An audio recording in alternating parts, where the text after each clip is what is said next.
Bupati dan Wakil Bupati Pesawaran terpilih.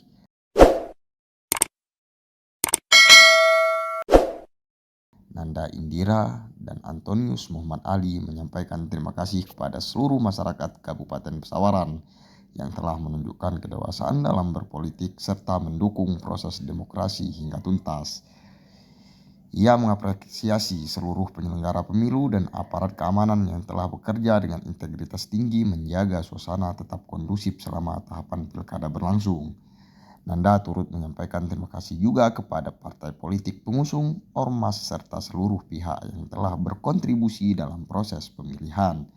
Menurutnya, tahapan ini bukan hal mudah, namun berkat dukungan semua pihak, Kabupaten Pesawaran berhasil melewatinya dengan baik, termasuk dalam pelaksanaan pemungutan suara ulang 24 Mei 2025 lalu.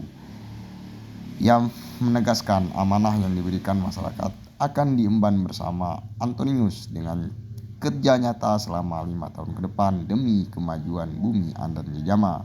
Tak lupa dia juga menyampaikan permohonan maaf dan terima kasih mendalam terhadap paslon 01 yakni Supriyanto dan Suryansa.